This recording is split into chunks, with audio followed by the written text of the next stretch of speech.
This is Saga Saturday, a halfway unprepared Saga Saturday for your entertainment pleasure. I am Una Brenna's daughter, self-professed Norse nerd, and I'm joined here with my nerdy friends. If you will introduce yourselves. I'm Bercy Edvardason, and we live in a non-denominational household, so we celebrate both Honda Days and Toyotathon. Kinnahild? And I am Dam Kinnahill, the library, though today I am feeling very like Sister Mary Agnes vibes. Like I keep forgetting what happens when you wear a black dress, or especially like the just totally blanked on what these are called. Cyclist, the black cyclist, cyclist, and the white. Like it immediately goes, you can't do anything but like go straight into Sister Mary Agnes. So I just figured I would increase these Sister Mary Agnes vibes. So we've got Sister Mary Bertha and Sister Mary Frances over here.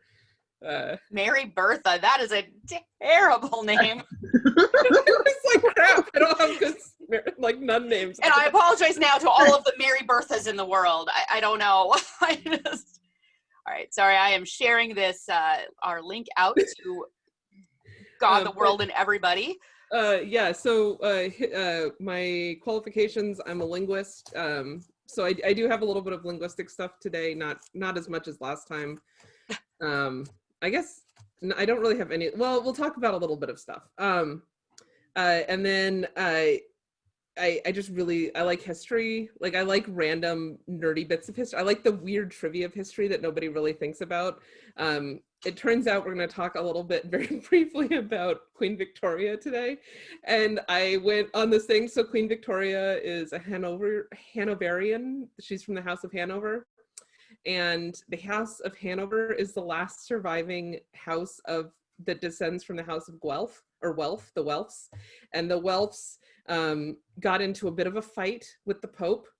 And it started out in the Holy Roman Empire. You had the Welfs and the Hohenstaufens. But by the time it got to Italy, the Italians couldn't say Hohenstaufen. That was never going to happen. So you have the Guelfs and the Ghibellines. And the Ghibelline comes from Weibelungen, which is the name of one of the castles of the Hohenstaufens. And so the fight between the Guelfs and the Ghibellines, like in Germany, it settles down. And they're just like, this is getting old. We can't keep fighting each other forever. But in Italy, it becomes like the major political movement of the 12th and 13th century, I think. And so to this day, civic heraldry in Italy will often have something in chief, and that references which side of that fight that city came down on, whether they were Guelphs or Ghibellines. And anyway, so Queen Victoria, Guelphs to Ghibellines, and this is my brain. This is what I think about like constantly. This seems very similar to the Knäckebröd battles that I've heard happening in Sweden. You know, which side of Knäckebröd do you put butter on? The bumpy side or the smooth side? It's the bumpy side. I'm throwing my hat in right now. It's the top and you get more butter. Okay. So we're off to a roaring start. And with that, we apparently are off and rolling into Never Neverland. So our plan this is our most controversial episode. Yeah, absolutely. We're going to be throwing down here. Our concept was Norse Yule after the conversion to Christianity. You've hopefully been joining us all month. We've talked about pre-Christianity, Yule traditions. Conversion was last week, and now we're all Christian now. Well, ish, maybe. So, surprisingly, there's actually not a ton of references to Yule, like post-Christian Yule in the sagas. Crazy that. So we have pulled together a smattering of information from across the globe, some of it real, some of it not. We're throwing in the kitchen sink today. So I'm going to start with Kinnahild, because you have, as always, the most amazing notes, and Bercy and I have like thrown shit together. So here we are, group project time. So first, I would like to note that my notes are largely like, I read this article, I highlighted chunks, and then I turned those chunks into notes. So this is not like deep thinking. This is frantic, last minute, laying in bed, like, this looks important. So the first thing I want to get into is that there appears to have been a persistence of the knowledge of the Norse gods. So whether or not worship persisted, though we do know worship persists for a bit after the official conversion. Like if we talk about the saga of Hakon the Good, he talks about like, look, you guys can celebrate whatever you want at home, but you have to get drunk. Like that's the takeaway is you can be Christian or pagan. I'm not going to come down on you, but like, no matter what you celebrate, you got to get drunk. Do you think that he had, shares of alcohol futures? Like, this just sounds like some government booze. Well, it's right. You know, it's a clear sign of celebration. Like, I'm having a really good time. I don't have to work. I don't have to do all this other stuff. I have time to sit around with my pals, tell spooky stories, because that's one of the other things we're gonna get into is Yule persists as a time of spooky shit. So I guess one tip I can offer everybody if you want to celebrate a post-conversion Yule at home, get drunk, watch Nightmare Before Christmas. This is your right, like this is how we're gonna do this. We have this persistence of sort of the knowledge of the Norse gods, and it persists well into, at least among the educated classes for sure, though the theory is that they used what's called interpretatio, and traditionally it's interpretatio Graecae, which means interpretation of the Greek. And what they're talking about there really is the Romans sort of applying Roman concepts to Greek gods. So that's where you go from like Zeus to Jupiter, right? And then later we talk about interpretatio Romana, meaning that the Romans sort of interpret other people's gods into Roman shit. So we talk about, if we look back to Tacitus's histories, Tacitus, when he's talking about the Germanic peoples, he's like, they worship Mercury. They didn't worship Mercury, they worship their own god, but Mercury is how he saw it and he understood it, right? I'm gonna coin the term interpretatio Romana, or sorry, Normana. There we go. Norman. Pulling from that Normanorum of the Norsemen, from the terror of the Norsemen, deliver us, O God, right? To mean the interpretation into Norse concepts of these Roman figures. So there's a couple of really good examples. One of them is called Agathu Saga. So they're still being called sagas, which makes me happy. Though really saga just means story or history. So, it's not a huge surprise. And etymologically, it's related to the word say, to say. It's just saying, it's a saying. Yeah. So it's not a huge surprise, but still makes me happy. Like the word saga persists, and in this kind of usage. So in Agathu Saga, which is the saga of Saint Agatha, so they're taking the story of this early Christian saint and they're translating it into Norse concepts. So you have, for example, the governor Quincanius of Sicily gets turned into Quincanius Sicilia Jarl. So he's now the Jarl of Sicily. And what's... Oh my gosh. Sorry, I'm looking at the word that they're using for Sicily. That is the wildest respelling. Well, so here's one of the interesting things, is it means sickle-shaped island. Yeah. Which right. Sicily isn't, but no. Whatever. But what's interesting, so... Unless their sickles are different shaped than ours, I don't know. But what's interesting, so Jarl, the title Jarl is very closely tied to the Hlafir Jarls of the Trondheim area. Yes.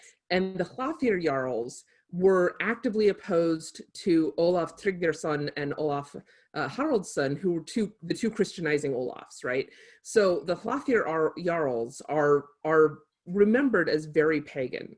And their territory was this very strongly pagan territory. So the use of Jarl as a title for this governor calls back to that very pagan Trondheim region. And then the author of this article, John Lindow, who Berkeley, he talks about the sickle-shaped island is a geographical reference a little bit to Trondheim as well. So in some ways, this is kind of resetting the story of St. Agatha from Sicily to sort of Trondheim-esque-ish area, which, okay, cool, I like it. So anyway, so we have the governor gets turned into Jarl, Jupiter gets turned into Othin, Venus gets turned into both Freya and Frigg at different points in the story. So at one point she refuses to sacrifice to Freya, who in the original story was Venus, but then later she insults the Jarl and his wife by comparing them to Othin and Frigg. And then she goes off on Othin about how he's a murderer and a liar and all this kind of stuff. And the Jarl gets he is very insulted that he is compared to Othin and his wife to Frigg. And that is what kind of ends her torment. And she's just killed after that. So like, he is so insulted by this, but it's that same, like, as they're writing these stories to be consumed by a 15th century Scandinavian audience, they know that the knowledge of who these gods were, or that they were gods, and kind of their associations, like Odin is the chief of the gods, as is Jupiter. Venus is this sort of fertility and love and beauty. So Freya, and I think the use of Frigg later is more about it being Odin's spouse than it is about a connection with Freya. Yeah. Or with Venus. Then later we also have the Cecilia Saga, which is the Saga of Saint Cecilia. And there's a great line in the original Latin in the Legendium Aurelius, the Golden Legend, which is Jovus ergo nomen non est Deus. So is not Jove, Jupiter, name of God. So like, do we not call God Jupiter? And then that gets translated into the Old Norse Icelandic. Can you read that, Bercy, before I just completely butcher it? Egi Odin Gud. So here they ask, is not Odin God? So we've ditched the whole concept of like, is not Odin a name for God? Like now we're just talking about Odin as God. Yeah. Right. But then again, we have that connection between Jove or Jupiter and Odin. I think I might to clarify, like, not capital G God is Odin God, but is Odin a god? A god, right. Yeah. Thank you. So really quick linguistic aside, and Bercy, you can correct me here. Old Norse and the modern Scandinavian languages don't use independent articles. They use suffixed articles. Yeah. So if you don't have, it's typically INN is I think the masculine. When it has more N's, nominative in cases anyway. Yeah, so you've got these declinations and everything. But I always forget that. And so I don't see the article at the beginning and I'm just like, I'm going to use the English article the. But there's a big difference in English between a and the, right? Yep. Like, so that's for that. And they're called enclitic articles. Yes. When they are tagged on at the end. Yeah. So most of the time you'll see it in Old Norse. Like the masculine, as Camilla was saying, is just going to be like an IN. And you can see that, like, for instance, in modern Swedish, the bestemmed and ubestemmed forms of words. I've forgotten every Swedish word I know. Björn. Björn means bear. Yep. A little partial. Björn means bear. Björnen means the bear. So there's two that I always remember. In Danish, elefanta is elephant. Elefantern is the elephant. Yeah. And then in Icelandic, because Icelandic goes nuts with the declinations to this day, bananir is I think the date of bananas. Oh, yes. I love it because bananir sounds like Faramir and Boromir's brother. And then in my head, you've got, my God, my son Bananir would not forget his father. He would bring a kingly gift. Like, oh, God. I'm pretty sure, like, if it's like plural possessive. Okay, nobody at me about Icelandic right now because I don't actually know modern Icelandic. but it's something like it gets like a bunch of anas at the end, so it's like banana. Banana, Very okay, good. well, now you guys have just gone down a rabbit hole that is, okay, let's take a right turn back at declension, because we have gone, we're done. Yeah, okay, I'm awake, I'm focused, I'm doing this. Love Okay, you nerds, but good God. So back to the Cecilia saga. So in the Latin version, they refute the two brothers. So Cecilia's husband, Cecilia decides she wants to live a chaste life as a virgin for God. And so her husband, who she's just been married off to, is like, gosh, that sounds like a perfect idea. And so they're still technically married, but they never consummate it. So that's fine now. And he goes off and he finds a guy pal with whom he goes to live in Christ. So that's, well, that works well for everyone involved. right. Like everybody seems to be happy here. But he goes off and he and his guy pal are headed to Rome at one point. And when the Holy Brothers came there, they would not sacrifice to the idol. And in the Latin story, this idol is a statue of Jupiter. But in the Scandinavian version, that statue of Jupiter gets translated as a temple to Thor. And then across the street, there's a temple to Odin. So it's really, and both times they use the word hof for temple. So, and there's some sort of weight in the word hof. It's just worth knowing. Like, it's not like the German hofs. This is like a special hof. So these two brothers, they come and they would not sacrifice to the idol. And then they were taken away and horribly tortured and struck with a sword, so that they parted from the life of the flesh and received eternal glory. And I think, so there's a couple of things here that I think are kind of interesting, and it's worth remembering that the Golden Legend is full of horrible torture and people getting sort of promoted to glory. So this is not necessarily unique to the Scandinavian translation, but I feel like these two things would have been very important to a Scandinavian audience. Like, sort of gore-filled death was how you got glory, right? Like that was a good death, right? You died messily. A good death was not laying in bed and like passing peacefully into the night, right? Like you needed to have this sort of adventure death, this aggressive death. I want an adventure death. I don't want to die in my sleep. Connected to this frantic masculinity of constantly needing to prove yourself. Yes. Yeah. So I thought that was kind of an interesting thing. Also, it's a very sort of, I think, important to the Norse audience. And then also this whole notion of like, and they were horribly tortured, was just like this, like at the end, they're horribly tortured and they go on to receive eternal glory. And you're like, wow, dude. Like, wow. Choices were made. We're not here to judge anyone's staff. Yeah. So in all of this, like we've got this knowledge of the Scandinavian gods. And one of the articles I was reading was talking about how so much of this was written down post-Christianity. And especially, he focused especially on Snorri's Eddas. Yeah. And how do you reconcile Snorri, this extremely learned man who presumably was a devout Christian? By the 12th century, Iceland has like really sort of adopted the faith, right? Okay. So how do you reconcile that with him sort of recounting these beautiful books, the Prose Edda, which is full of the stories of these sort of ancient gods? And the concept that they talk about is this euphemism of learned prehistory. So then we get into the idea of Odin and Thor and everybody. They weren't gods, really. They were just these great men of history who have come down to us because of their great deeds as gods. And we have sort of built upon their myth and until they reach the point that they sort of become deified. And so conversation.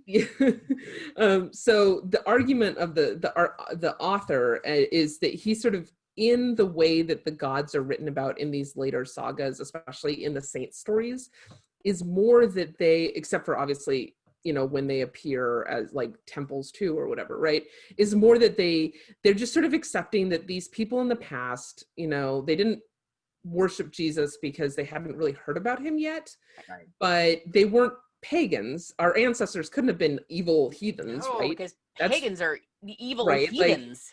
like we want to glorify our ancestors, because if our ancestors are full of glory, then clearly we must be as well. So instead of being weird heathen people, they sort of fell into the mistaken belief of worshiping these great men. But the great men weren't gods, so they're not doomed to hell. They're just sort of doomed to this purgatory-ish thing until, Dante comes down and leads them into righteousness or whatever. So that's the concept of learned prehistory, and that's what this author kind of really gets into. Is this is how maybe they reconciled, like Snorri and people who came after him kind of reconciled the idea of, well, we know about these Norse gods, like we're all familiar with it, but how do we sort of accept that our ancestors weren't terrible people? Right. And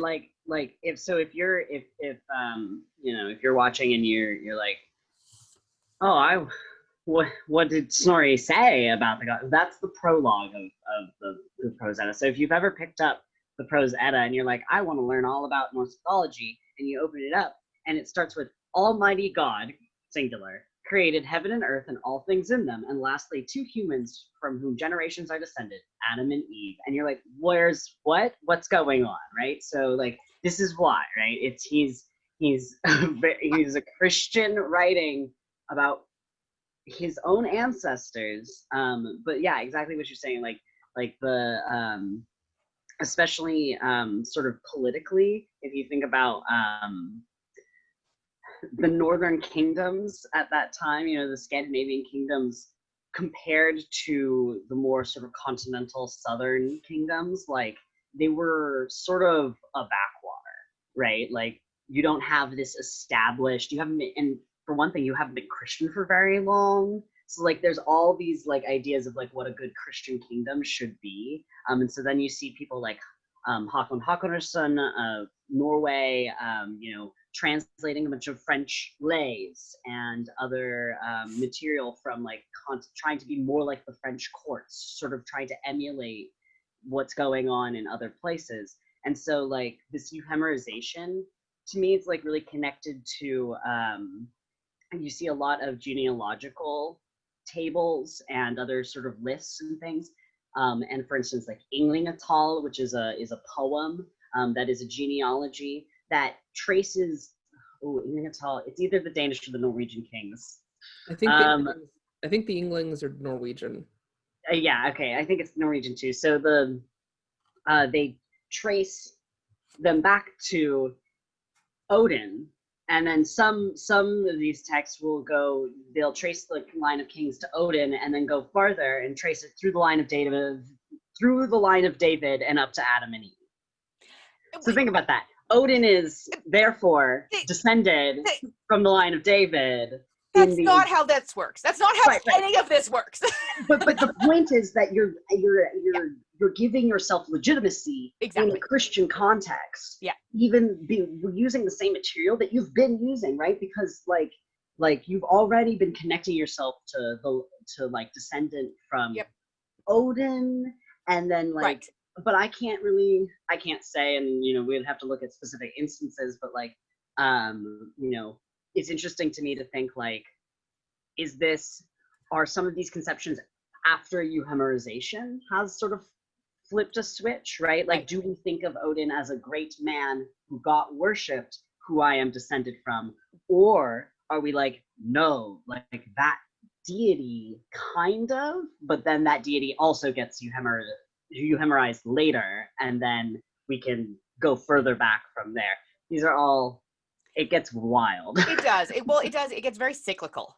Like there's so much of the religion that is it's just so cyclical, because you're building on previous to make the new, and then something else comes along, and then there's newer, and you just keep building on it, but you have to cycle back so that you are still connected to whatever the actual, whatever gives you the more power, because it really all boils down to power. And how, that's really what it all comes down to. So thinking about this persistence of tradition, right? Like the traditions of being descended from Odin, which would have been probably a point of particular pride, like to be able to say that your family can trace its way back, and so Absolutely. you don't want to get rid of that, right? Like now, not only can your family trace its way back to Odin, but the house of David, and that's the line of David is Jesus. So Yeah. we've moved into rarefied territory here. But so persisting this tradition, I found a neat article talking about runestones and the conversion of Sweden, and so we've got this persistence of runestones being erected, right? So the runic alphabet is not the Latin alphabet. The Latin alphabet is it's the alphabet of the church. Latin becomes sort of the pan-European language of learning, including in Scandinavia. Like there is an association between learning Latin and using the Latin alphabet and being Christian and all this kind of stuff. For instance, Carl Linnaeus, right? He goes by Carl Linnaeus to most people, but his Swedish name would be Linnea. It's so that idea of taking your name and you must Latinify it because you are learned. Right. This is pretty late, so. Yeah. So despite that, right, like they persist with this runestone thing, which is has a very pagan root. Like you're using this pagan alphabet, you are erecting physical monuments that historically have been associated with previously pagan people who clearly they didn't know Jesus yet, so it's not their fault, right? Like we've addressed. But it persists during the conversion, and you get some really interesting sort of mashups. So where previously you might mention sort of some of these old gods, right? Now you're talking maybe saints. And what's important is, so most commonly Michael is used very frequently as a saint to mention on runestones. And then you have Mary and Jesus. But Michael, the warrior angel, he fights the devil, right? Like that's again, you have that very martial, very masculine. Very masculine, very gloriful. Gloriful, is that a word? Gloriful. Glory-filled. You know where I was headed there. And then we also have some sort of prayers. So we've got God and God's mother help his spirit and soul, grant him light in paradise. God help his or her soul. And then one of my personal favorites, God save his soul better than he deserved. Which is a little bit of a backhanded. That is a editorial opinion interjected into. That rings to me like I must out of duty raise this stone for my dead brother, but God, was he an ass. Exactly. That's exactly how I see that too. Like, filial piety, but also so another thing that this article tracked was the names that appear on these post-Christian runestones. Runestones, yeah. And one that was really interesting, one fact that was really interesting is you've got all the persistence of the use of these pre-Christian names, which persists to this day, right? Like right. The guy who played the mountain, right? His name is Half Thor. Yeah. Right? Only half? Only half a Thor. Like the man is huge, but he's only half a Thor. But we have, like, to this day in Iceland, right, and the rest of Scandinavia, we have this persistence of these pre-Christian names. Mm-hmm. And what's interesting is in the runestones that he investigated, he found only 5 instances of identifiably Christian names, and the most common of these was John, so Johann, right, or Jan, or however you want to translate it, right? Yeah. But so out of what did he say? Over more than 1,000 different personal names, 5 of them are identifiably Christian. Wow. So clearly there's this persistence, right? Like even after the coming of Christianity, they're going to hold on to their names, which are, you do in other places you see, like if you think about like the proliferation of versions of John, right? We've got Jose, we've got Johann, we've got Jan, we've got like across Europe. Yeah. John is a very popular name. John is a really big name. Yeah, right? Absolutely. Like obviously other names have stuck around, pre-Christian names, William, Frederick, all these names, right? Like now I'm just pulling names from the Carole and John.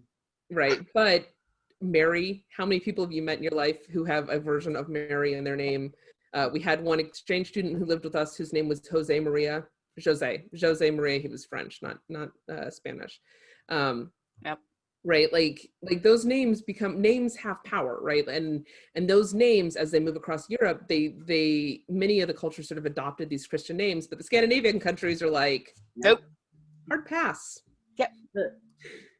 It's something like that I remember learning about Scandinavian naming conventions, but it was so long ago I can't even tell you how reliable that source is. I don't know if that was at a time that I knew how to find more reliable sources.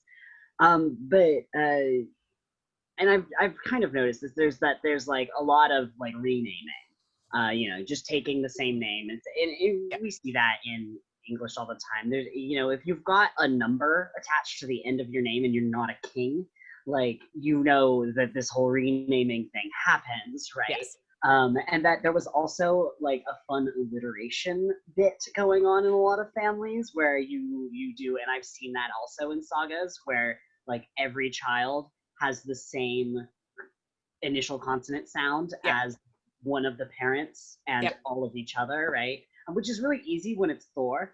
So many Thors. When you just name everyone Thor something. Thor something.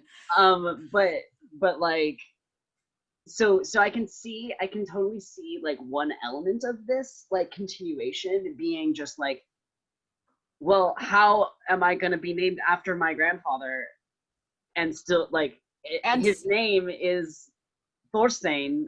I'm also Thorstein. That's just how it's going to go. Right.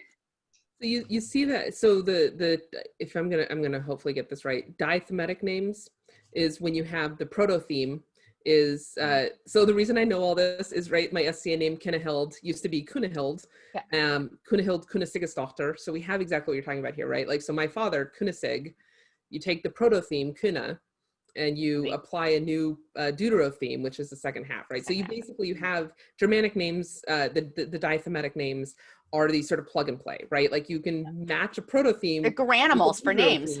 And you can just mix them up, right? And you see a lot of what you're talking about where you've got, especially in royal dynasties in early Anglo-Saxon England, you'll have, Osberg or Osberg, and Osberg has 5 sons. And so you have Osfrith, and that's a woman's name. So he has 5 daughters. Osfrith, Oshild, Oz something, Oz, right? So you have them all. And it's a way to indicate heredity. It's a way to indicate relation to this great person. Because the daughter, Knut's son, what's his face? Say that again? Knut's son. Well, yeah. I can't remember his name. Knut something. Knut. Oh, Hartha Knut? Hartha Knut. Thank you. Oh, Hartha. Yeah. Right. So, but you've got that sort of, and it peters out later, though. Alfred, I think a couple of Alfred's kids have that kind of Alf beginning. They do. Like Alfwin and Alfwin. That just means elf lady. I know. Oh, Elf Joy. Elfwin is Elf Joy. Because Win is joy. Anyway. All right, we're off topic again. We are again have taken a left turn in Albuquerque here. It's almost like when we talk about words, we get a little bit into it. Y'all are nerds. So let's move into some Yule specific stuff, because we've talked a lot about now post-conversion Scandinavia. So the information that I was finding about Yule, one of my favorite aspects of Scandinavian Yule, is that Scandinavian Yule is a creepy time. And it's, which makes sense. It's dark, it's cold. You're going to spend a lot of time inside with your family, who you may or may not be getting along with at this point, because you've been inside together for a while. And so you've got this sort of persistent, like, you don't want to go outside, you don't want to do any of this. And the only problem that I have is that so much of this is built off of folklore studies, which is a valid academic area. That has had a really interesting and storied past as a field. Yeah. Which any folklorist knows. Yes. But I'm also a historian, and so I like to have things in writing. And folklore studies are very upsetting. Folklore is definitely kind of a bohemian, loosey-goosey kind of, Are you upset that my phone is a piece of folklore? Is this a problem? That these objects.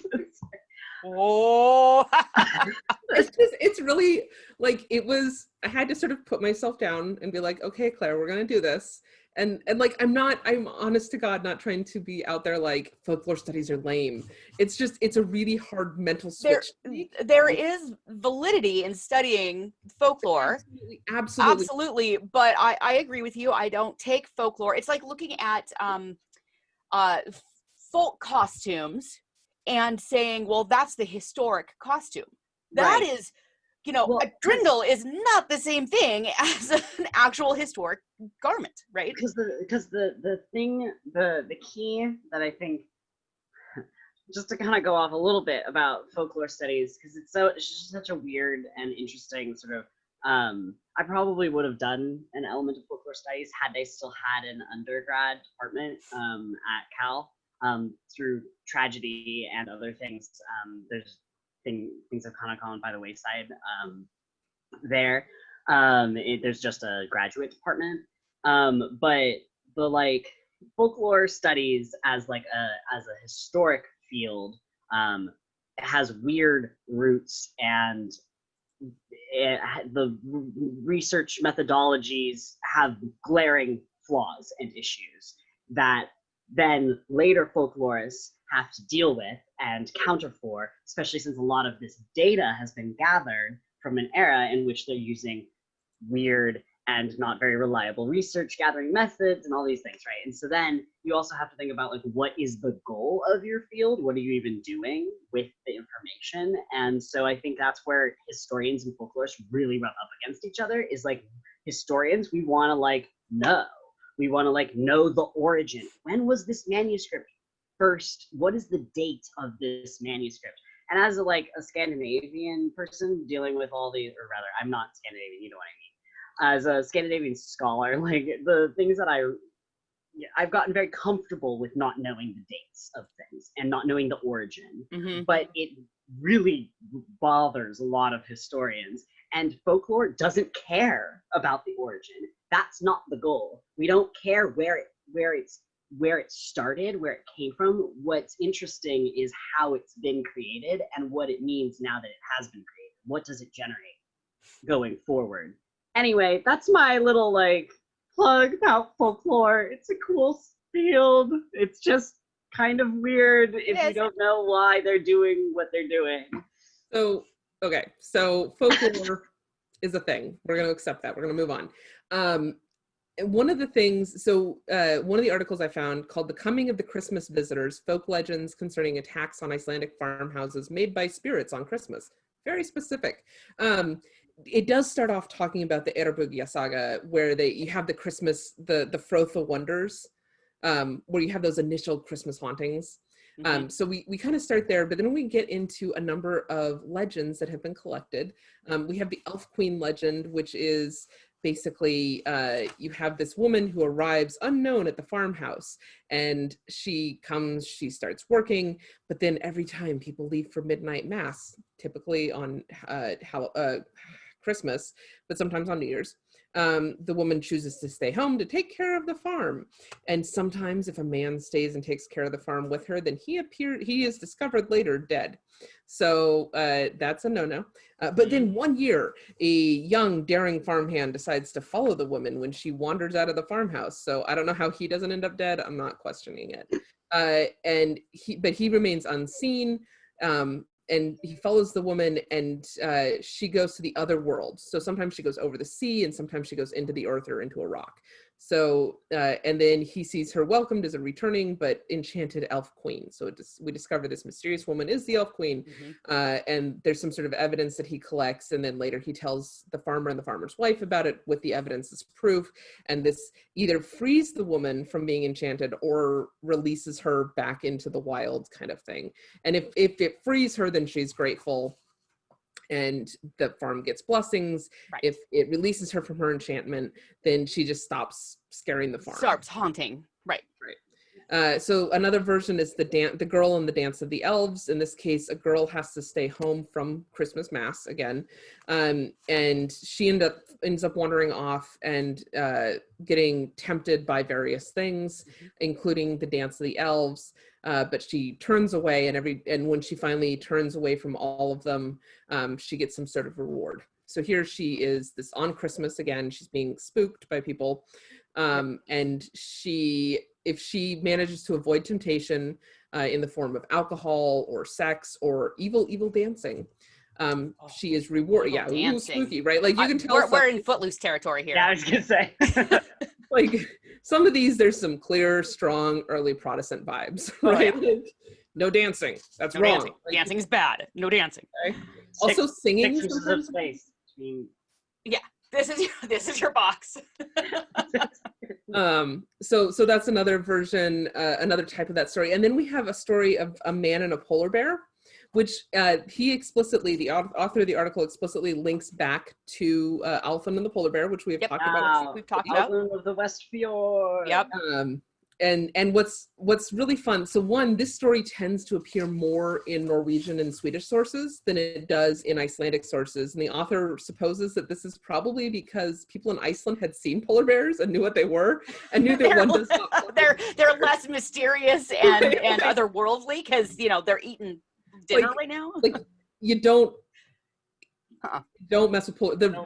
So in Alaska, right, we learned bear safety, and for brown bears and black bears, it's curl up, protect your neck, and if you have to, like, get big and fight them off. Yep. Right. Polar bears, it's get the fuck out. Get out. Just try and fight them. You don't curl up in a little ball because they're not going to care. They don't They're care. Gonna eat you. They eat dead things too. Like they just polar bears give no shits about you. They're the largest bears on Earth. Yeah. Right. So they're hungry. They're living in a food insecure region, and you are calories. And you are not even as large as their normal meal. You are a snack because they are hunting blubberous marine mammals. Yeah. You're a crunchy little appetizer. Right? You don't have enough fat to sustain them through the winter anyway, so he's gonna eat 2 of you. So anyway, Icelanders, they don't joke about the polar bears nearly as much as their Norwegian and Swedish cousins. Mm-hmm. So one of the stories that I really liked that I found sort of the full text of was the Cat of Dovre, or Ketja på Dovre, which is a young man up in Finnmark who had caught a big polar bear. He decides he's going to take him to the King of Denmark. And then it happened he came to Dovrefjeld in Christmas night. And he went to a farm building where the man named Halvor lived, and he asked if he could borrow a house for himself and his polar bear. "Oh God," said the man at the farm, "we can't lend a house to anyone now because every Christmas night, such a large group of trolls comes down that we have to move out. We haven't even got a room to put over our own heads." The man, "Oh, you can still lend me a house. My bear can lie by the stove here and I can lie down in the back room." So he went, the farmer's like, "Whatever, dude, you fight it out with the trolls. With a polar bear, I guess it's fine." So the farmer leaves, but he leaves a table fully laid out for the trolls with rice porridge and lutefisk and sausages and everything that was good. So I don't know why lutefisk was on the table, but whatever. Don't judge. Stuff is cured in plutonium, and just like a grand banquet. And then the trolls arrive, and some were big and some were small, and some had big noses and some had long tails and some had none, and they ate and they drank and tasted everything. And then one of the little trolls sees this polar bear that's sleeping by the stove, and he took a sausage and he put it on a fork and he grilled it in the fire, and he went over and he stuck it in the nose of the polar bear who burned himself, saying, "Pussy, want a sausage?" I'm sorry, what? That is, hand to God. That is, you can't see that. Pussy want a sausage. That is the text of the article. So, sorry. And there we go. He screamed, and then the polar bear got up and growled and chased them all out, the whole group, big and small. The following year, Halvor was in the forest in the afternoon of Christmas Eve getting wood for the Christmas feast because he was expecting the trolls to come back, the farmer, right? And he's working hard, and he heard a voice shout out in the forest, "Halvor, Halvor!" And he's, "Yes," says Halvor. "Have you still got that big cat with you?" "Yes, she's lying at home by the stove," said Halvor.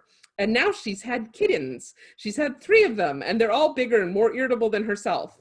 We're never coming back to you again, yelled the troll in the woods. And since then, not a single troll has come around Halvor's for porridge at Christmas time. And so this is a story. And it's apparently there's this whole school of man and polar bear stories. And often they're going to take the polar bear to the king of Denmark or the king of Norway. Yep. But this was such a great little, like, I don't even know how you found that. That is a strange little nugget of information. No, I love that it's like though other than the West Fjords, you know, and like as you were saying, right? Like it's the story is I get a polar bear, probably a cub, but I get a polar bear, you know, in Greenland, Iceland. I get it off a guy, and then I bring it to, and then going through Denmark to get to Norway. And like the contention, right, is like the 2 different kings.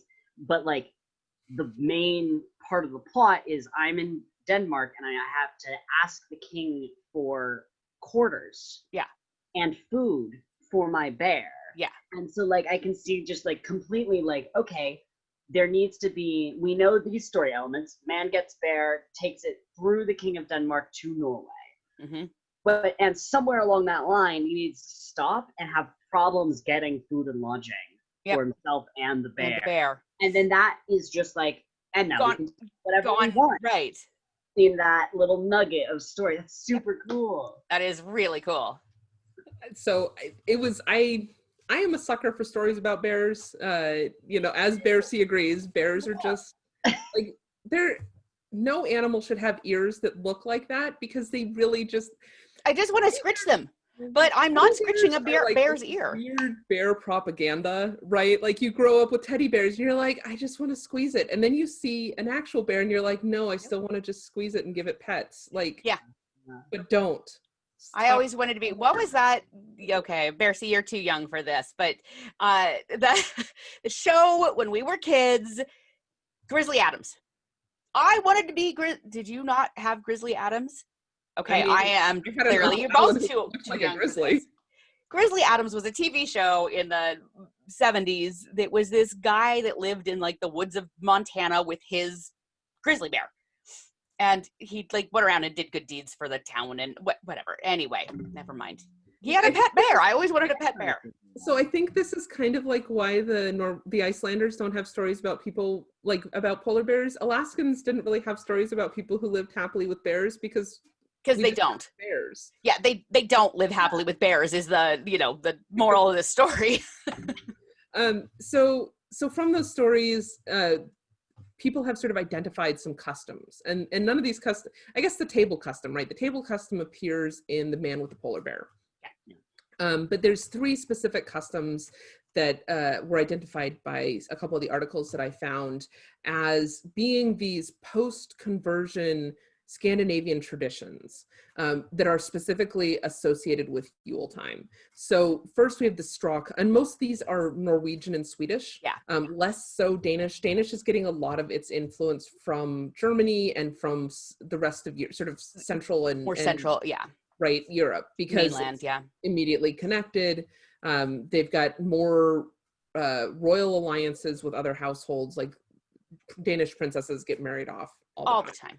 I agree. Norway and Sweden are more the backwaters still. So and that's why Denmark's better. So we start with the straw custom, and this is described in many places. It's recorded that people during the Yule period abandon their beds and sleep in straw on the floor. Sometimes this is explicitly said to be done because the beds must be left empty for the dead who come and sleep in them on the Yule nights. Other times this is about hiding from dangerous forces that may be abroad on those nights. So earlier custom tends to point more to the dangerous forces. Later, we get sort of the dead ancestors coming back. What was interesting is the dead ancestor thing really is more like early 20th century Norwegian, and then earlier Swedish. So the Norwegians don't start talking about dead ancestors visiting until like the early 20th century. Earlier than that, it's the evil that's abroad on Yule nights. 18th and 19th century Swedish, they do mention a bit more of the dead visitor stuff, but also they have other supernatural visitors. So you could have Jesus comes to sleep in your bed, or angels, or trolls, or tomta. So we've got some other trolls, tomta, less good, angels, Jesus, more good. But basically, you need to leave your bed empty because the supernatural may come to stay. Just going around visiting everyone, taking little naps in all of everybody's beds. I guess. And it's interesting to me that in the 18th and 19th century is when the returning of the dead sort of thing and the more supernatural sort of part comes in. You kind of alluded to this at the beginning. Queen Victoria in Victorian England was full of superstition and the dead, and Queen Victoria did seances and stuff like that. So I wonder if that is all kind of tied in together. And of course, she was married to a German husband, and that's what brought the Christmas tree over, which I'll go into in a little bit. But I just wonder if some of those Swedish traditions of the dead coming to visit, because I haven't found any of it in earlier stuff, right? It seems to be a very modern, for some context of modern, artifact. Where did that come from? I don't know. One theory is that it comes from Finland and Estonia. Yeah. There are earlier Finno-Ugric references to this. Finno-Ugric meaning that language family, but more focused on the Finland-Estonia thing. So we'll talk about that a little bit later with the bathhouse custom, which tends to be very strongly Finnish, but then appears later in Sweden and then Norway. Right. But one of the arguments in favor of this is that the spread that we see goes Sweden to Norway. What's right next to Finland or Sweden? It's Finland, right? So it's basically pushing out west. Pushing west, So that's, and we do see some Finnish, especially references to like you have to sleep out of your beds because the spooky is coming.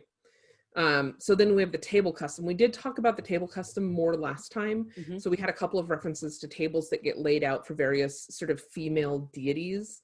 And one argument is that this is actually some of that old time Roman religion that got brought north, because we have some like 4th and 5th century Roman sources to where discussing the same thing, where on New Year's especially, you lay out a table for the Lady of Fortune.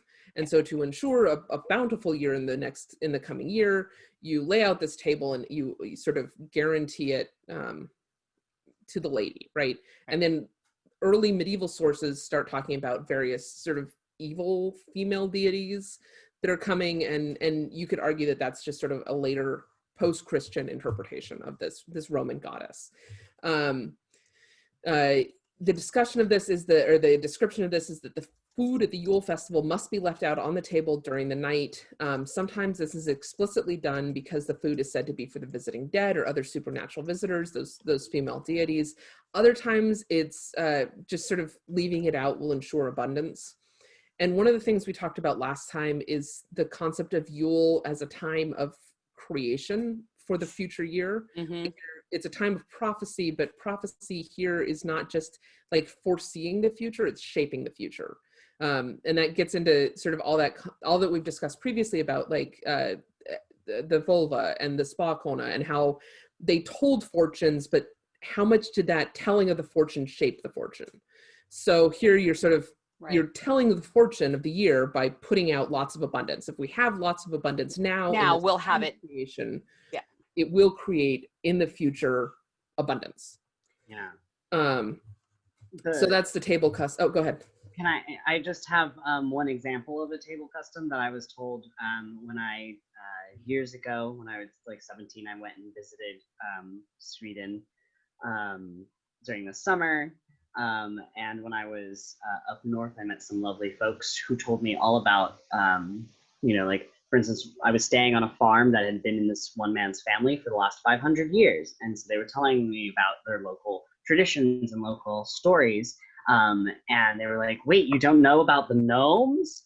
Okay, well, all those city folk in Stockholm, right? They sell gnome-related stuff as tourist things, as a tourist trap.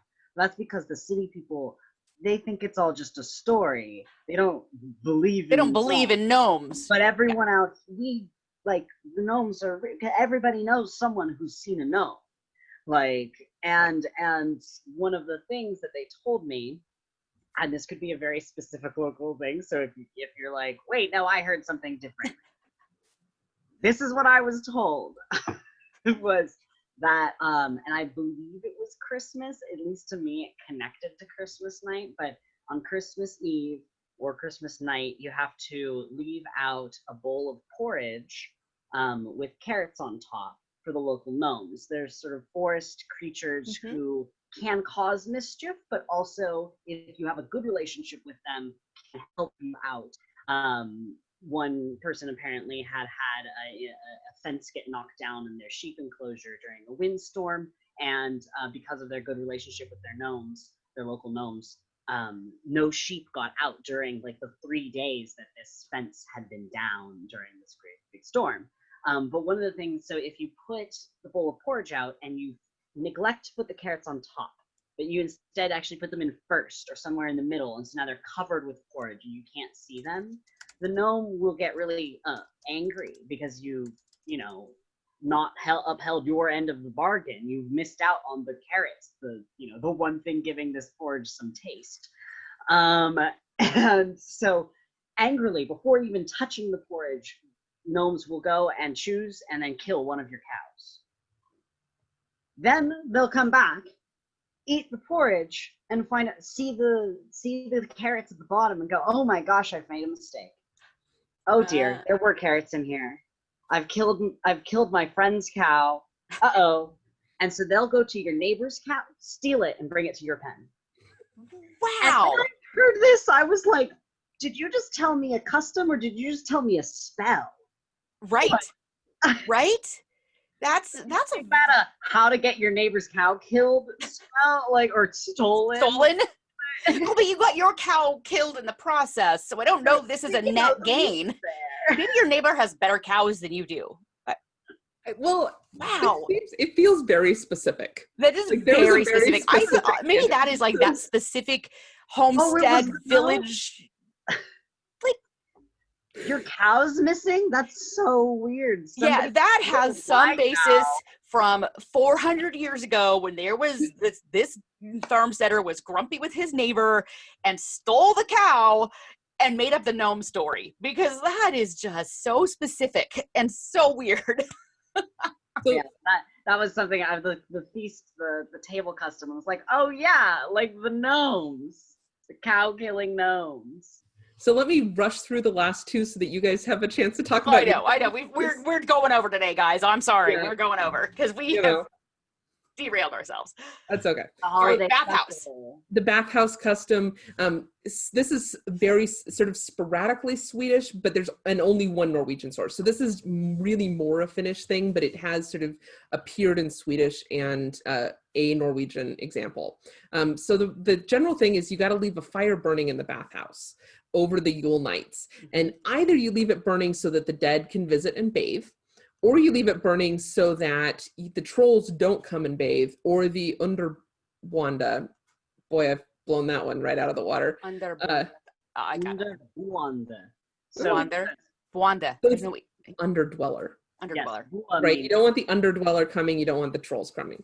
So I was really hoping, by the way, when I saw the headline, the bathhouse custom, that there was going to be more poop demons, but there were not more poop demons, and that's a letdown. That is a letdown. Everybody likes a good poop demon. That's the problem with the American dialect, is we call it a bathroom, and nobody else does. It's true.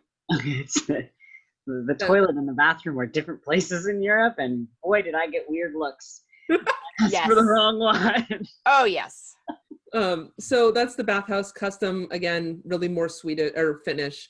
And generally what the author noted was that more of this ancestor worship at Yule is really more of a Finnish thing, though the Finns tend to do ancestor worship more at the harvest festival, so earlier in the year, and end of summer, autumn harvest festival stuff. So it's maybe an example of the Swedes seeing this ancestor worship being like, that looks cool. We do creepy stuff at Yule, So we're just going to borrow this and plug it into our existing structure and call it good. Yep. So that's my theory. And then we have the last one I want to talk about is the Wild Hunt, which I personally love the whole visual. Love the Wild Hunt. It's creepy. It's like you got to stay inside and stay cozy. You got your hot chocolate. You got like in my apartment, a picture of a fire burning, because if you even think about fire, the fire alarms go off. So none of that. But so the earliest stories of the Wild Hunt that are recorded by Jakob Grimm. And this is the linguistics thing. I just really briefly wanted to express my frustration that the Brothers Grimm movie, which was otherwise lots of fun, did not focus on the fact that Jakob Grimm was a linguist, and he was actually pretty kind of a cool linguist, right? And he comes up, well, okay, so Erasmus Rask had previously come up with this, but whatever. So Grimm's Law, right? Like he writes this paper, he describes Grimm's Law, which is also sometimes called the Rask-Grimm Law or the First Germanic Sound Shift. But it's a major component of how we understand how Indo-European, we go from Indo-European to Proto-Germanic. And what it's describing is specific sound changes in specific areas. Like in these specific contexts, you see qua to wa, you see b to, or f, what is it? It's b to f. Right? Or p to f. So like potter to fatter. And that also gets a little bit into Werner's Law, who's later, but we're not going to explain Werner's Law because it's confusing. But well, sort of. But the quod, Latin quod to English what? That qua to what? Right? Like that's an example of Grimm's Law. So anyway, real quick aside, Grimm, very cool. Not just Grimm's fairy tales. Also an awesome linguist. So he records the earliest examples of the stories of the Wild Hunt, and it is a fairly pan-Germanic thing. We have stories from Germany, we have stories from Scandinavia, we have stories from England. I don't know that they're really stories from the Netherlands, but there might be, and I just don't know about them. Probably. I mean, it's pretty broadly seen. So in parts of Scandinavia, sometimes it's called Oscarøya, which comes from Osgard's Reinen, the Asgard ride. Other times it's called Odin's Hunt. And then we have also the Jakob Grimm termed it the Wild Hunt, and that's where that name comes from. So the procession, especially in Scandinavia, is said to be led by Odin. That's most frequently in Norway. It's led by Odin. Other times it's led by Theodoric the Great is a popular option, pulling from those historical sagas, and Theodoric shows up, I think, in the Poetic Edda. Like he's one of the characters, I think, in the Poetic Edda. Is he? I thought Theodoric shows up, and the Hun, Attila the Hun. In Volsunga Saga. Yeah. So, yeah. So yeah, Volsunga Saga is great because it's got a whole bunch of Jormunrekkr is another one who's like real historic figures that we know about. They're right and other things, but who existed hundreds of years apart from each other, all in one story. Yeah. Volsunga Saga. Honestly, we should do a whole month of Volsunga Saga. Anyway. Okay. We can do that. So anyway, so these other people sometimes show up as leaders, but generally it's this wild hunt. They're hunting some kind of supernatural creature, or people who are broad when they shouldn't be, or otherwise like they're looking for people who aren't behaving correctly or who are just out and about, right? So there's some stories that if you like they can't ride any lower than the wheel of a cart, so you have to lay down flat on the ground to avoid getting taken by the wild hunt. And then there was this really great little snippet from southern Sweden, from Alghult. Did I get that right? Let me look at it. It's in small. Elkult. Okay, I'm gonna call it Moose Hut. Is how I'm translating this. Yeah, elk hut. Yeah, moose. Yeah. So what they in that community, the argument is, or the story goes, that it's the safest to carry a piece of bread and a piece of steel when you're going to church and back during Yule, because Yule is when the wild hunt comes. And the reason is that if you met a rider with a broad-brimmed hat, one should throw the piece of steel in front of yourself. But if you met one of his dogs first, you should throw the bread. And by doing that, you're protecting yourself from getting taken up by the wild hunt. And that rider with the broad brimmed hat, that's or who could it be? Who could the rider with the broad brimmed hat and the dogs be? I don't know. Is he wearing an eye patch? Does he also have a raven, maybe? And so obviously dogs and birds are very closely associated with hunting. But a lot of the wild hunt stories, like he'll ride with an army of birds who he can transform into soldiers, or he'll ride with a bunch of dogs and that kind of stuff. But there's just, it's during the romantic period of Europe, there was a lot of like the wild hunt really fits in with that romantic ethos. It's very Sturm und Drang. It's very lots of emotion, and you can do some great paintings and great music tied up. And there is, I think Wagner did a wild hunt piece, and there's some other just like really great romantic era paintings of like dark clouds and then the horses and the dogs coming out of the clouds, and there's usually somebody with glowing eyes and horns, all very dramatic and very that's when we talk about Claire's winter aesthetic, that is my winter aesthetic. I see. Clouds, glowing eyes, ravenous dogs, bears, so that's, oh my goodness, that is the end of what I've got.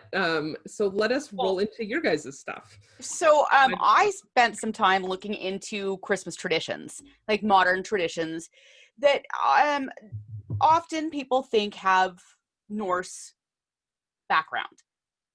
Some maybe do, some definitely don't. So I'm going to start with mistletoe.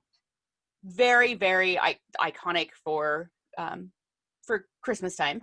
So pre-Christian, it's been associated with fertility, the white berries indicating male sperm, red berries for women. I know, right? It's seen Norse, Celtic, Greek, Roman, like they all had mistletoe and they all did different stuff with it, but it was all pretty much fertility. It's poisonous, right? It is in fact poisonous. Yeah, well, let's just aside from the fact that fertility will kill you, I don't know, that's where we're going here. Okay. The Romans also associated with peace, love, and understanding. Anyone that's had a mistletoe shrub, bush, tree, whatever you want to call them, they are none love, peace, understanding. Mistletoes are a fucking pain in the ass. They're for any who are unfamiliar with mistletoe outside of the little tied off sprig with a red bow, mistletoe is like holly, a parasitic plant that gets, and I truly mean parasitic. It is parasitic to other plants. It's not going to get inside you, but they go up in trees. And so often what you see is they grow in trees, and you'll see them in wintertime really clearly because the dead leaf, these bare dead branches with these big bushy clumps of green that are basically like they tap their roots directly into the tree branch and just straight. And they kill the trees. They really they'll choke out the oak trees, and they love oak trees. They're very persistent. So that's and so you can imagine. The winter association is very strong, though. Again, as I said, like because it's one of the few pieces of greenery in a brown landscape. Bright red berries that are very eye-catching. Absolutely, and you're right, completely right on the parasitic. Like they just choke out, like ivy does. They just choke out the trees. Mm-hmm. Apparently, hanging mistletoe was part of Roman Saturnalia festival. I did not actually dig into that at all, so I'm just gonna say. The internet told me so. So this is interesting. I found this little bit, and Bercy was like, that doesn't sound right. And I'm like, I know it doesn't sound right. I'm just going to stick this in like as a placeholder, and I have to go look at this. But I found this little snippet. In Scandinavian mythology, Balder, the god of light and goodness, was slain by a spear, maybe an arrow, made of mistletoe. When his mother, Frigga, cried for him, her tears fell on red berries, turning them white. I didn't find any of that. And the white berries then became powerful enough to resurrect Balder. Super cool. Haven't found any of that either. the story of Balder is he didn't actually get resurrected. I've seen some bits. There are some that say that he was resurrected from different ways. Why don't you go into that, Bercy? Because you actually dug into that this morning while I was doing something else. Yeah, so the story of Balder is one that like it's like the focus of, it was like the obsession of Scandinavian scholarship on like Norse mythology for like a while. There were a lot of theories that were like everything is Balder. Everything needs to like connect back to, this is the story, right. The story of Norse mythology. So lots of people have heard of this story. In brief, Balder, the bright god, he's a son of Odin, Frigg, and he is known as the bright god. He's shining, he's beautiful, all is good and great, and he has all these horrible dreams of him dying in all these horrible ways. And so Frigg goes around to all beings, everything, all the rocks, all the stones, all the trees, all the plants, all the people, all the creatures, and asks them to promise never to swear oaths never to harm Balder. And she gets everyone to do it, but Loki asks her, hey, did you miss anyone? And she was like, oh, well, there's this really young plant, too young to swear an oath, that I didn't get, and its name is mistletoe, and it's growing over there. Right. And Loki's Don't like, tell Loki this shit. Right. So, and the thing is, now that Balder is like impenetrable, right? The gods have been having fun with this by throwing things at him because they just bounce off. It's like, oh, look, I can throw a spear and it doesn't hurt him. Oh my god, I love stupid Norse games. This is definitely one of them. Really quickly, this is one of those moments when, like, if it appeared in the movie, you'd be like, yeah, I know this person had siblings. Yeah, right. Right. Like, I know they grew up with siblings, because it's a sibling kind of game to be like, hey, let's throw this all at you and see what bounces off. That sounds like fun. Right. And so they're doing all this. Loki, of course, goes and grabs some mistletoe, makes a dart, which is why we're like, is it an arrow? A spear. It is shot or thrown, cast. I think the word that they use in Old Norse, if I remember from looking at this before, I think was kasta, which just means cast, which can mean it is as vague as it is in English. Right? It's somehow flung from here to there. The point is that the mistletoe hits Balder and kills him. And this is huge. This is big. I mean, a god has died. This is not normal. These are, the Norse gods can die, but they don't usually. They don't usually. They prefer not to. Or if they do, they have a plan in mind when they do it. Right. So he dies. There's a whole, punishment for Loki. But Herma the Old, Balder's brother, decides to go down to Hell on Frigg's request to negotiate a return. Like, hey, can we bring Balder back, actually? So they go down to Hell, 1L, right, where she, who is also named Hel, lives, and they talk to her, and she's like, okay, if you get everyone to cry, if you get everyone to weep, every single being needs to weep for the death of Balder, and then I'll know that y'all love him so much that he deserves to go back. And so they get everyone to cry, except for one giantess, whose name is Thuk, or Thanks, and she who also may be Loki. Probably just Loki in disguise. And then the text like goes on, like in the prose edda, like Odin sort of like acts as if it was Loki, like immediately afterwards. It's not said explicitly, but everyone kind of like, that was Loki. And then there's punishments, and that's like a whole nother part of the story. But the key thing is Balder like comes back, but he doesn't, like, he's not resurrected here. He is later attested to both in Voluspa and in the Dreams of Balder, which is a shorter. This is the wrong book. I bookmarked things. Haha. So we've got the Poetic Edda. So in Voluspa, the first one, she just says, that he comes back at the end of at Ragnarok with Hod, the guy who killed him. So the Hod and Balder and like some other like gods who weren't there for Ragnarok, who weren't present in that final battle, sort of come back and help start the new world. And so Balder is one of those ones. And so, for instance, in Balder's dreams, which is supposed to be Odin talking to Osiris, asking for advice about the fact that Balder is having these dreams. This is long before he's been killed. And yeah, Rind will give birth to Vali in Western halls. Odin's son will fight when one night old. Anyway, sorry, I lost my spot. But he just comes back at Ragnarok, at the end of the Ragnarok. Yeah. But it's not like he's not resurrected. This particular little thing is very much like, you just made some stuff up, huh? Yeah, exactly. Yeah, it was completely, and like I said, even when I pulled that, I'm like, that doesn't sound the way I remember it. So I found it interesting that people will take bits of whatever and just change it to what they want. Yeah. I'm wondering, so the Balder story, right? You have this god of light and goodness, right? He dies and is resurrected.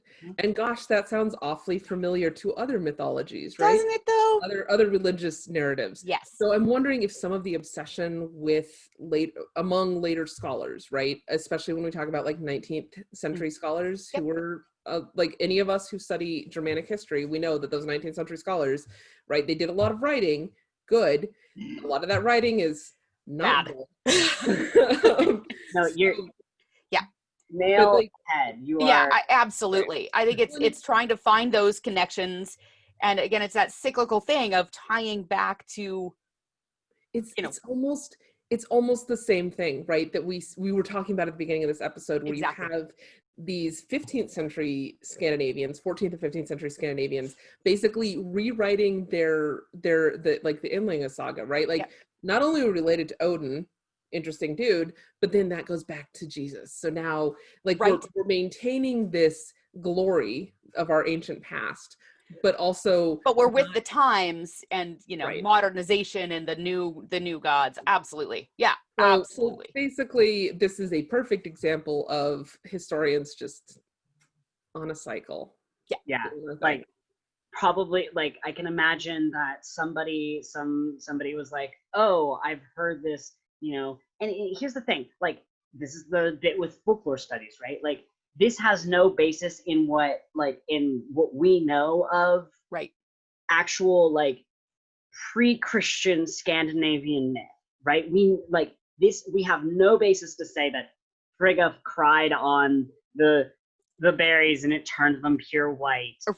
But I am certain that is a belief held by some people that started sometime, right? It's your gnomes in your porridge is what that is. Things come up, like it holds some sort of truth for somebody, but but the key is that it doesn't actually have, we can tell that it has no known roots in actual like this far back. And like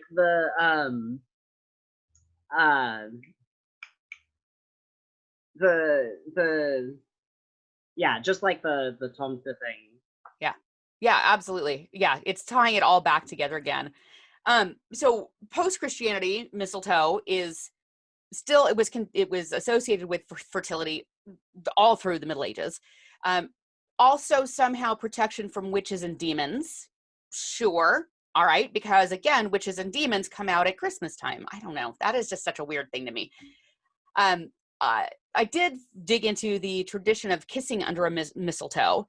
Apparently started really in Victorian England with the serving class and grew from there. Now, I didn't have time to dig into just why and how, but from the bit of Victorian England research I have done, thank you, Dickens Fair, I could totally see it. Like, it's used as a decoration, and I'm going to go kiss the footman over there because it seems like a great thing to do, and here's a great excuse to do it. but maybe that is me projecting onto Victorian England servants. Am I, and this is definitely not my period or expertise, but isn't there like the cloved oranges?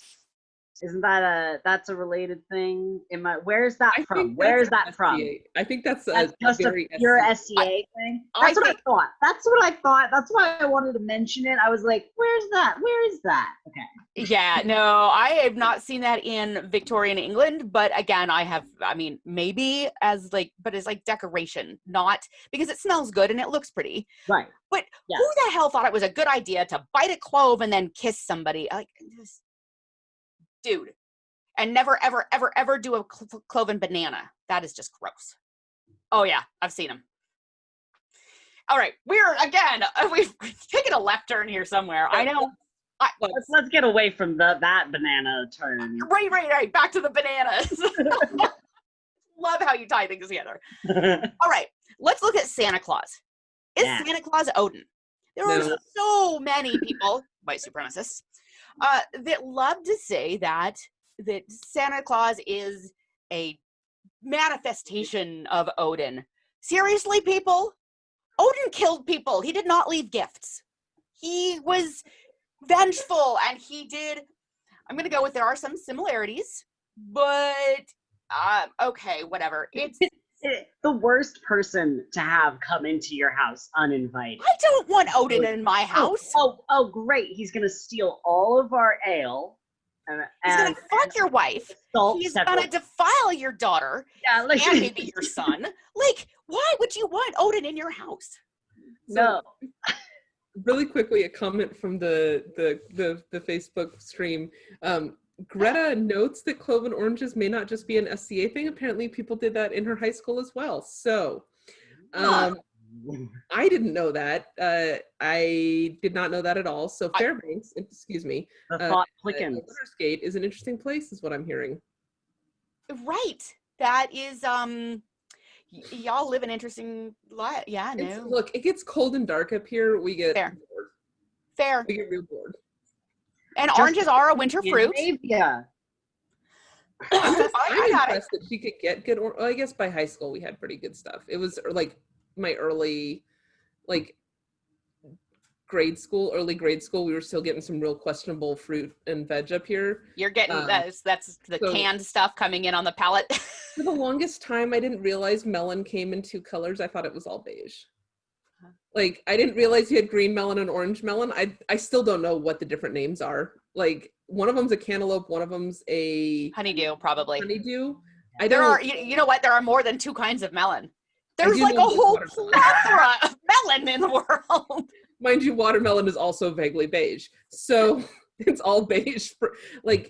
To this day, one of my favorite things to do when I come down to California is just walk through the grocery store and you can smell the fruit. And it is legitimately a little bit of a happy place. Even though now our grocery store is totally full of nice fruit, it's fine. Alaska, we're fine. From here. However, say that again? From here. From here, yeah. It's coming from here. From California. Put it on the airplane, they fly it up to us. It's cool. But growing up, one of the big after school snacks was hardtack pizza. So you take a piece of pilot bread, which is hardtack. It's legitimately just hard. Yeah. Think about your 19th century polar explorers. Yeah. Right. So you take a piece of hardtack, which is to this day a delicacy in Alaska. If you go out to the villages, pilot bread is it's a thing. It's not a delicacy. Delicacy is the wrong term. It's a favorite food of sort of emotional memory, right? Grew up eating it. It's a treat sort of thing. Right. So you take a piece of hardtack, you spread tomato sauce and some cheese on it, preferably from tomato sauce from a can, cheese from a bag, right? And then you put it in a toaster oven and you have pizzas, and possibly with those really gross little pepperonis on them. Yep. And that was like campfire after school care. We made hardtack pizza so frequently. Now, if you show me a box of pilot bread, my first reaction is just because I did not develop the emotional connection with it. Yeah. But anyway, Alaska's a weird place. We've gotten off track again. True fact. All right, Christmas trees. Christmas trees are awesome. That's a Victorian England tradition. They originally originated in 16th century Germany, probably. But they really became popular when Queen Victoria adopted her German husband's roots, and she brought the first Christmas tree into England. I actually do know way more about Victorian English Christmas trees than I, need to. And yes, Victoria was pretty German.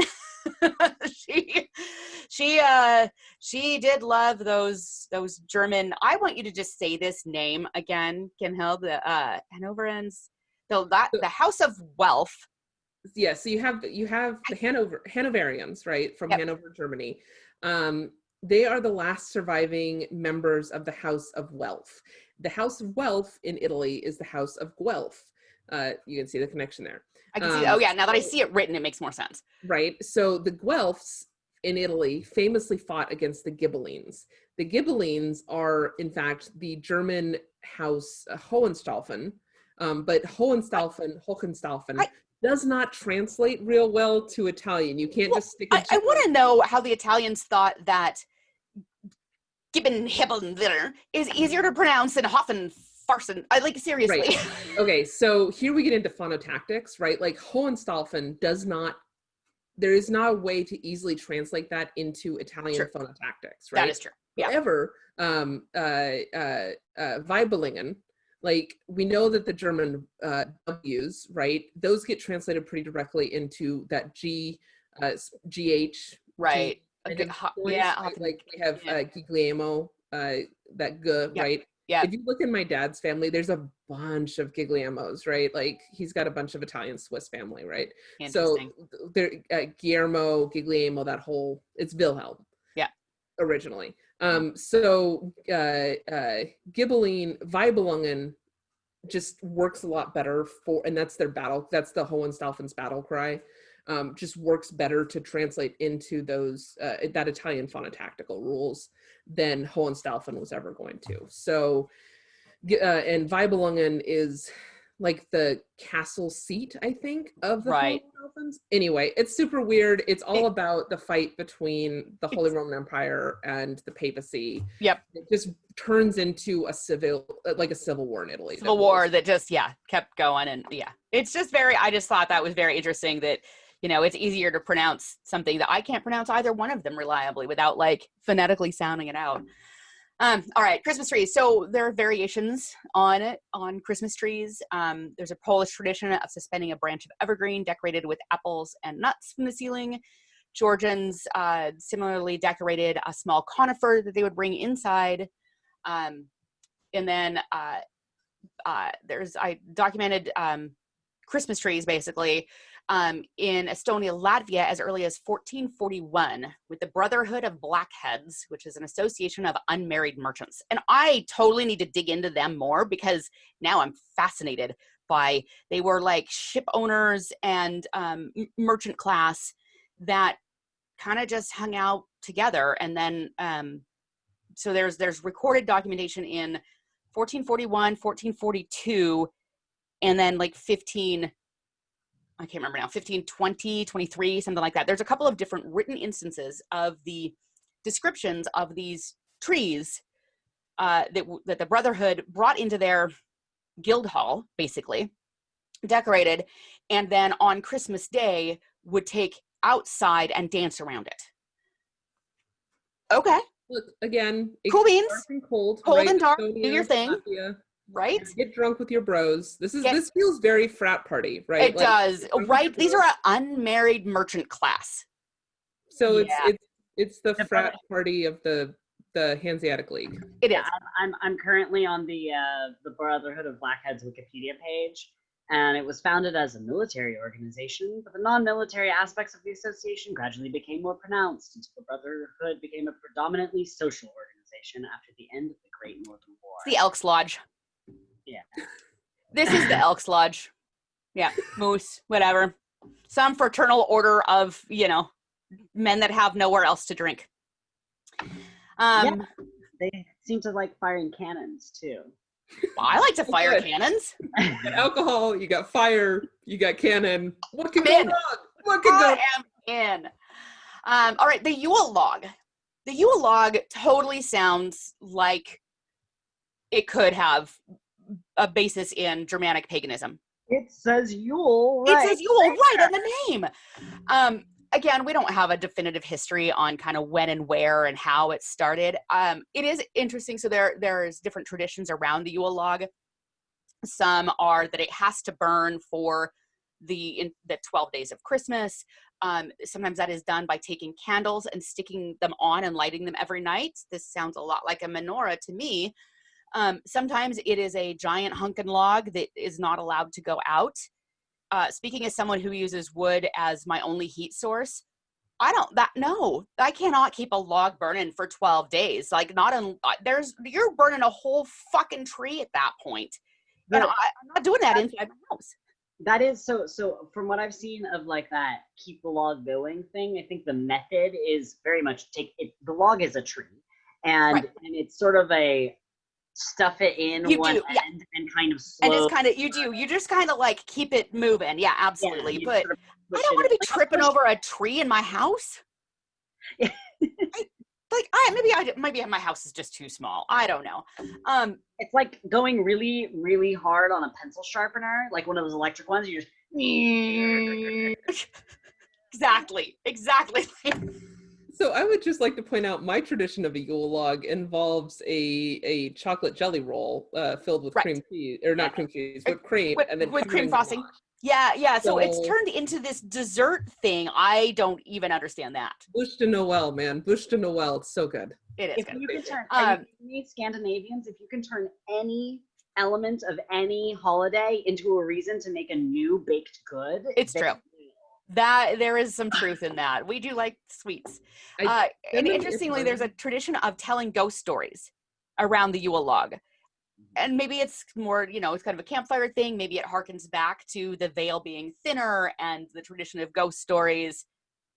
I don't know, but I liked the there's some consistencies of keeping the light burning. And this is, the light is coming back. And sure, I'll give you that the Yule log is a Germanic pagan tradition. Okay, but you can't have Odin. I would say it's a Germanic pagan tradition in that having a bonfire in the winter, in the bleak midwinter, is a pagan tradition. It is absolutely, but there isn't anything necessarily particularly that special about. No, you're just trying not to freeze your nards off. That's what you're doing. It's not, and you're drinking. So let's put the whole tree in. Yeah.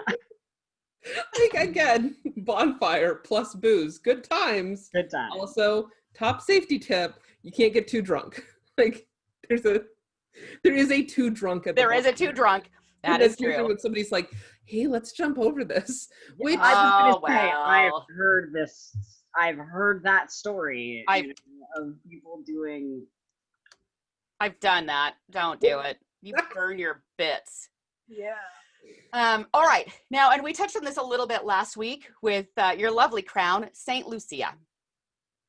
People love to associate Saint Lucia and her crown of candles back to paganism and in the early days. Lucia of Syracuse was a Christian martyr who died in the last persecution of the Christians in the Roman Empire, so 300-ish. The story is that she secretly brought food to the persecuted Christians in Rome who lived in the catacombs under the city. She would wear the candles on her head so that her arms were free to carry food and supplies. The celebration of her feast day didn't become widely celebrated in Sweden until the late 1700s. I think it's like a vision in 1760. This guy has a vision in 1765 of this woman coming through the wall with candles on her head. And then it's like, yeah, this seems like a good winter party. Right? Because again, fire and light. Back with the fire. So I'm not going to give anybody St. Lucia or Odin. I'll give you the Yule log and maybe even a Christmas tree because it is kind of cool to bring shit inside and put more shit on top of it. That's really, so those are the kind of the modern traditions that I was, dug into a little bit. I have thoroughly enjoyed our debunking and our pontificating and our left turns in Albuquerque. We are way the frick over time, but I am sorry y'all are still hanging in here, so good on you. So we have a special episode coming up on Saturday the 2nd. For your New Year's viewing pleasure, we are going to do an evening show of drunk Saga Saturday. So think drunk history, but Saga Saturday-ish. So I'm about to say iCal because I work at Apple. The Facebook event for that will be created pretty much as soon as we're done here. We will all three of us will pick a tale and drink and then retell that tale to all of you, and hilarity will ensue, and it is going to be absolutely ridiculous. It will be probably way longer than an hour, but we won't care because we're going to be drinking and having fun. So you are welcome to drink with us. You are welcome to just laugh at our shenanigans. It's all good. The rest of January is, we'll also set up Facebook events for this, but it is all going to be gender. It is gender bending. It is gender norms. It is gender. We haven't dialed in the exact details yet, but we will soon. I assume we are also going to talk about slander and libel and things like that. And wearing pants. Yes. Wearing pants. Divorce right there. All right. So do either of you have anything else, or have we completely ruined Christmas for everyone now? Well, I will remind everyone that if you wish to properly celebrate a good Scandinavian Yule, drink and watch Nightmare Before Christmas. So I know what I'm going to be doing tonight. Yep. And then I also wanted to note that there is a really great YouTube series being done by Countess Agnes out of Drachenwald, out of Nordmark in Scandinavia, on Scandinavian folklore. And she's done one episode on Yule, I think. It was great fun. So if you haven't seen her stuff, I would totally go check it out. I think her YouTube channel is called Sarcastic Kittens, which very promising. So I like it already. I will have to go find that. Right. So I will make sure to share that to our Facebook group so folks can find it. Totally worth the watch. And it's all in English. Perfect. So. And also I'm going to give a quick plug to the Viking Home Companion. That is Thorvaldur. We've had him on the show to talk about Beowulf. He's an amazing Beowulf scholar, but he's also all things Saga and Nordic. So check him out. He's been doing a lot of new content just the last couple of weeks. That's the Viking Home Companion. You can find him on Facebook. You can find him on YouTube. I'll dig up the link and share that out. He is just a wealth of knowledge, and he's quite brilliant. And we might have some other special guests lined up in the next couple of months. I have somebody that I think I'm going to talk into come nerding out with us, and I know Kenhild has somebody that she's in talking to about nerding out with us. So that's where we're at. We want to thank everybody, and we will see you on the 2nd, and we'll be drunk doing it. So bye, everybody. Have a happy and safe Christmas.